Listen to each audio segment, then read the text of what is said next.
Welcome to the Advance Your Art podcast, where we talk about the journey from artist to entrepreneur and everything in between. You've worked hard to hone your craft. Now take it to the next level with tips, techniques, strategies, and routines used by successful artists to grow their businesses and careers. Now, let's get started and have some fun with your host, Yuri Cataldo.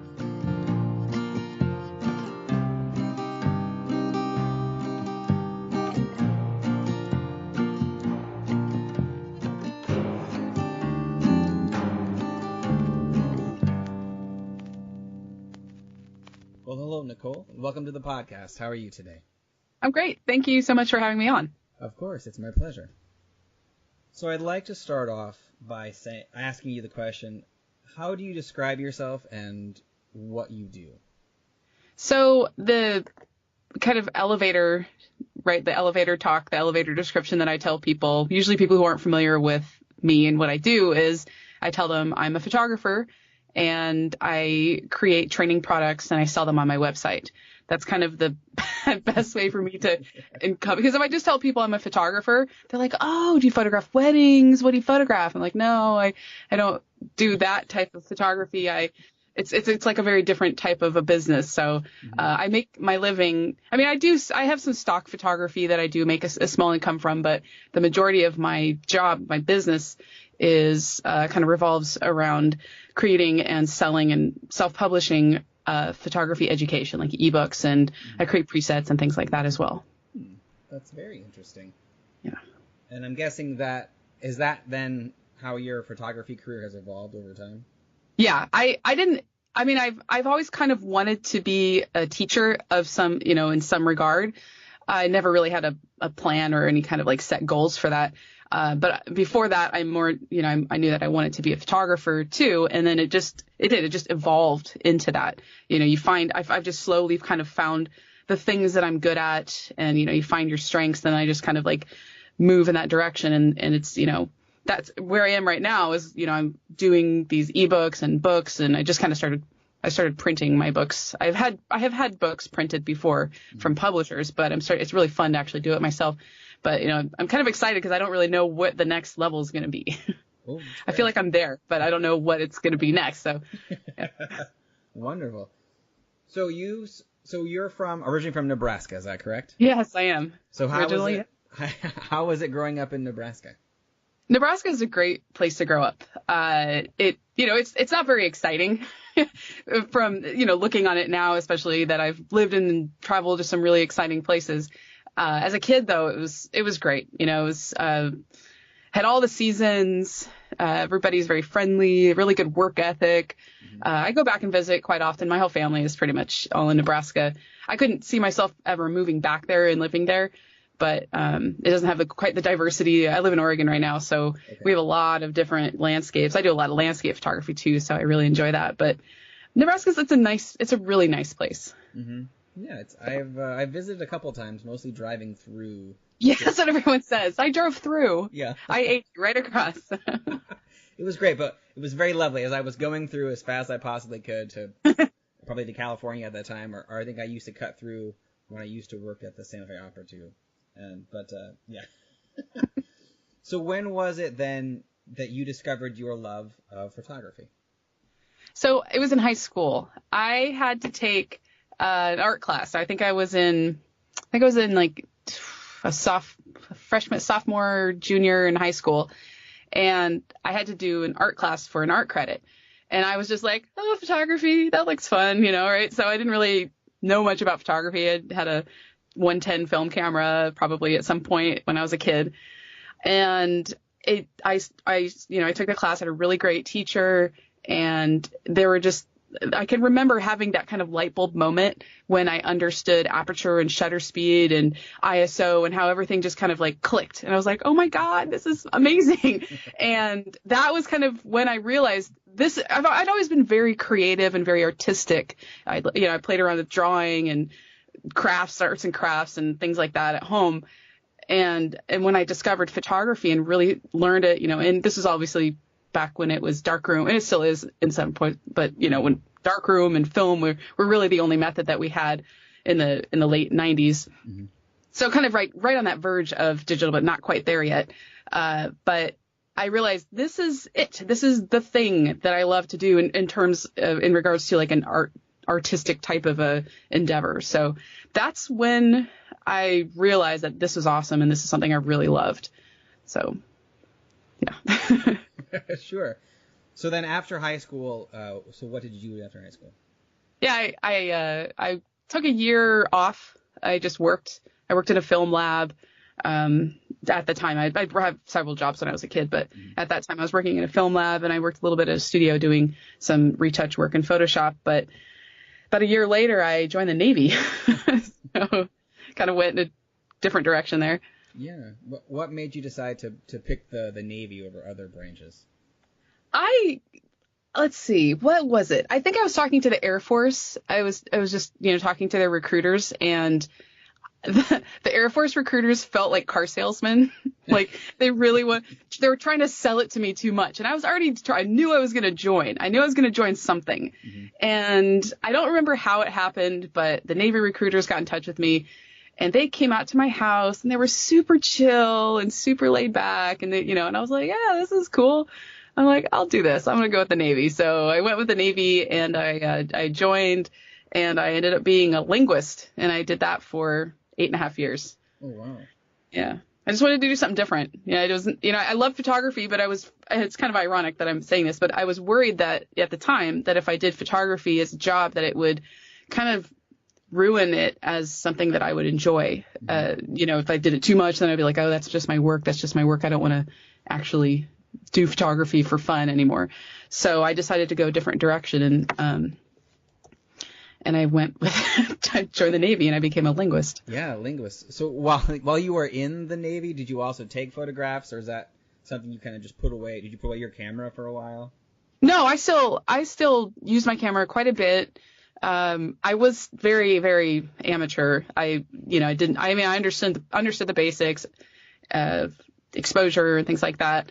But I hadn't really quite taken that next step. But what did happen for me is when digital started to become bigger, I got my first digital camera, and that's actually when I kind of was like, all right, I love photography. I'm going to do something about this and focus my photography and, focus my energy on photography and really try to learn this. So, I actually joined stock photography while I was still in the Navy. I started out with a bunch of the different micro stock sites. I ended up landing on iStock and using that one for a while at the time. And that actually, just having that as kind of my focus and using that, it kind of helped me to kind of hone in and learn photography to use for stock photography. And that's really what, in a very short period, probably just a couple years, I went from like knowing just what people know when they pick up a camera and they've taken a few classes in high school to really evolving to where I was actually learning something. I was actually creating compelling photographs. Mm-hmm. Now I look at them now and I'm like, oh man, I really still needed to improve. But, I think we all, I think we all are that way in some ways about our things that we do that we're good at, that we've grown and kind of learned over time. But yeah, that's kind of how so yes, to answer your question, I was very much into photography. But it wasn't until later in my Navy career, about 6 or so years into it, that I really, really got serious about it. Okay. And you were making most of your money on stock photography then in the photography world at that time? Yeah, I wasn't making very much at first. It takes a long time for that to really grow. Sure. But yes, I was. And probably wasn't until about 5 years ago that or maybe even 4.5 years ago, that I started to do education and make more of my money in that way. Okay. So when was it where you decided that you were going to leave the military and focus on your photography career full time? It was when I was actually married at the time to someone, an ex-husband. Okay. I'm married now. It's just a different guy. Sure. But I was married, and he was also in the Navy. I believe he might still be in the Navy. And I was kind of planning, we kind of talked about it. I was like, oh, I want to stay in the Navy. Well, maybe I'll retire in the Navy. But then as I started I started doing photography, and I really I felt like I was getting better at it. I was enjoying it, and I was starting to make some really good side money from it. I decided I'm going to get out of the military, and I'm going to do this. I'm going to do photography.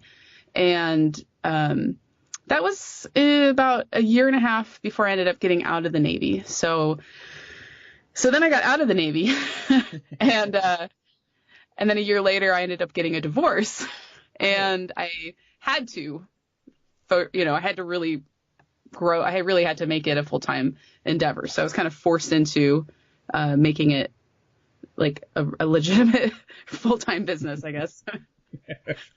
Sure. I understand. I can understand that when major things happen suddenly in your life, you have to really kind of buckle down and focus on some things. It worked. It did. Oh, that's great. It's wonderful that it worked out at the end. So while you were then starting up your photography business, were there particular books you were reading or people you were talking to about your best practices or things to focus on? So when I started digital photography back when I was still in the Navy, there were so few compared to now. There were so few resources online, which is where I was living in Hawaii at the time. I was trying to find. I was stationed in Oahu, and I was trying to find photography classes. This is before I discovered stock photography. I was trying to find photography classes, but everything I could find was way below the level that I wanted. They were more like learn digital photography and like point and shoot and just really basic stuff. Mm-hmm. And so I turned to the internet. The one website, I don't really remember where I went to except for one site. I do recall using Strobist website. David Hobby he's been doing his blog for years. And I remember going to his site and learning about lighting, and because I was doing mostly people and stock photography situations and little kids and learning how to photograph on a white background. And so his website was a really good resource for me. Everything else I just probably Googled and like how to remove chromatic aberration, and then finding it and then, okay, I'll use that. And I have no idea where I found it from. There are a lot of techniques that I probably use to this day that I have no idea where I learned them from. I may not have learned them anywhere. I may have just discovered them, but I learn a lot of what I know and, from just bits and pieces here and there. There's not a lot of like one source spots that I go to. Okay. I'm kind of, I think one of the things I learned in the military was you have to memorize a lot of things, but you also have to be very resourceful. Mm-hmm. And I think it's a skill to, I don't know, nobody knows everything. I don't know everything. I don't know everything about photography, but I guarantee you, if you gave me a challenge, I could probably figure out how to do it because I know how to Google the shit out of things. Right. So there's my drop in the curse word there. Nice. That's nice. The military has taught you how to Google the shit out of things. Yes, it's true. That's great. Well, I don't know if I used Google when I was in the military. It probably would have been illegal if I used Google for what I did. But yeah, just have to look things up, find books, and just know where to find the right answer. Sure. Yeah, exactly. I think just knowing where to start is oftentimes the hardest battle. When you look at your subject matter now and the photographs that you're taking, how do you decide what to shoot? That's a tough one because it could just be, well, if I'm traveling, then if I'm just walking around, I just look for things that are beautiful, look for colors and shapes or faces or hands.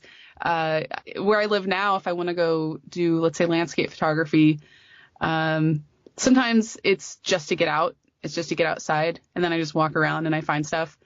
There are obviously main attractions, waterfalls and places along the coast with beautiful rocky shorelines that are obvious attractions. I don't just photograph landscapes, though. I do food photography.